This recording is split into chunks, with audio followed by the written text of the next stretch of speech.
السلام علیکم ورحمۃ اللہ وبرکاتہ۔ قصص القرآن علامہ ابن کثیر رحمۃ اللہ علیہ، سبق نمبر 45۔ علامہ صاحب فرماتے ہیں، اور سورہ ہود میں اللہ تعالیٰ نے فرمایا وَإِلَىٰ ثَمُودَ أَخَاهُمْ صَالِحًا أَلَا بُعْدًا لِثَمُودَ، اور سمود کی طرف ان کے بھائی صالح علیہ السلام کو بھیجا تو انہوں نے کہا کہ اے میری قوم، خدا ہی کی عبادت کرو اور اس کے سوا تمہارا کوئی معبود نہیں۔ اسی نے تم کو زمین سے پیدا کیا اور اس میں آباد کیا، تو اس سے معافی مانگو اور اس کے آگے توبہ کرو، بے شک میرا پروردگار نزدیک بھی ہے اور دعا کا قبول کرنے والا بھی ہے۔ انہوں نے کہا کہ اے صالح، اس سے پہلے ہم تم سے کئی طرح کی امیدیں رکھتے تھے، اب وہ منقطع ہو گئیں۔ کیا تم ہم کو ان چیزوں کے پوجنے سے منع کرتے ہو جن کو ہمارے بزرگ پوجتے آئے ہیں، اور جس بات کی طرف تم ہمیں بلاتے ہو اس میں ہمیں کبھی شبہ ہے۔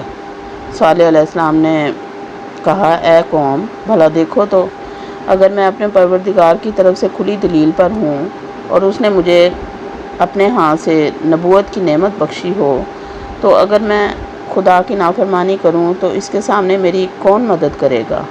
تم تو کفر کی باتوں سے میرا نقصان کرتے ہو۔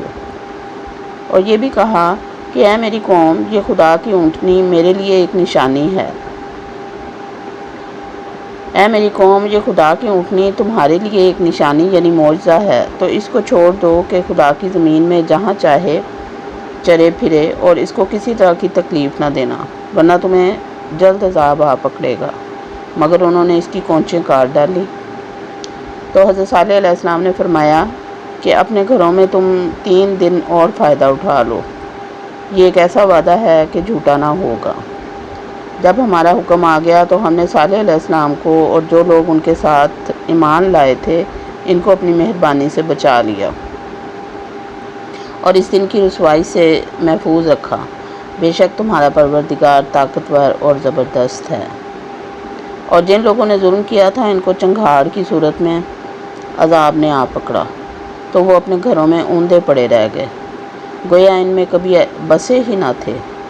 سن رکھو، سمود نے اپنے پروردگار سے کفر کیا، اور سن رکھو، سمود پر پھٹکار ہے۔ اور سورہ ہجر میں فرمایا وَلَقَدْ كَذَّبَ أَصْحَابُ الْحِجْرِ الْمُرْسَلِينَ يَكْسِبُونَ، سورہ ہجر آیت نمبر 80 تا 84۔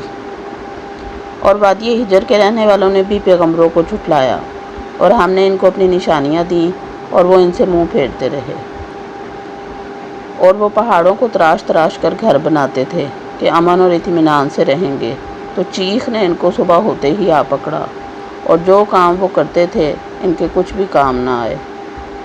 اور سورہ اسراء میں اللہ تعالیٰ نے ارشاد فرمایا وَمَا مَنَعَنَا أَن نُرْسِلَ بِالْآيَاتِ إِلَّا أَن كَذَّبَ بِهَا الْأَوَّلُونَ وَآتَيْنَا ثَمُودَ النَّاقَةَ مُبْصِرَةً فَظَلَمُوا بِهَا وَمَا نُرْسِلُ بِالْآيَاتِ إِلَّا تَخْوِيفًا۔ اور ہم نے نشانیاں بھیجنا اس لیے موقوف کر دی کہ لوگوں نے ان کو جھٹلا دیا تھا۔ اور ہم نے سمود کو اونٹنی نبوت صالح کی کھلی نشانی دی، تو انہوں نے اس پر ظلم کیا، اور ہم جو نشانیاں بھیجا کرتے ہیں تو ڈرانے کو۔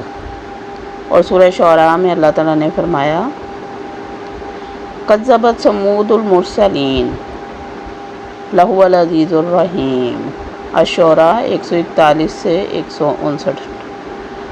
اور قوم سمود نے بھی رسولوں کو جھٹلایا جب ان کو ان کے بھائی صالح نے کہا کہ تم ڈرتے کیوں نہیں؟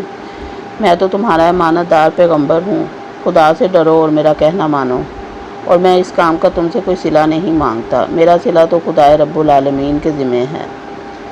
کیا جو چیزیں تمہیں یہاں میسر ہیں ان میں تم بے خوف چھوڑ دیے جاؤ گے، یعنی باغ اور چشمے اور کھیتیاں اور کھجوریں جن کے خوشے لطیف اور نازک ہوتے ہیں، اور تکلف سے پہاڑوں میں تراش تراش کر گھر بناتے ہو، سو خدا سے ڈرو اور میرے کہنے پر چلو۔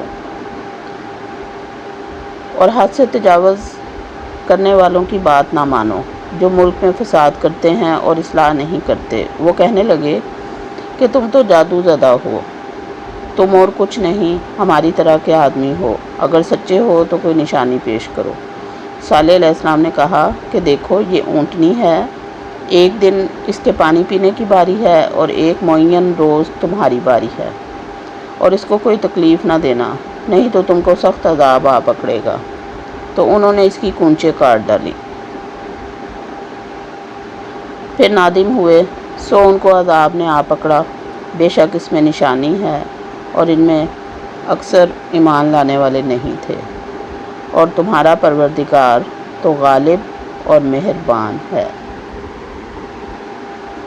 وما علینا الا البلاغ۔ اللہ حافظ۔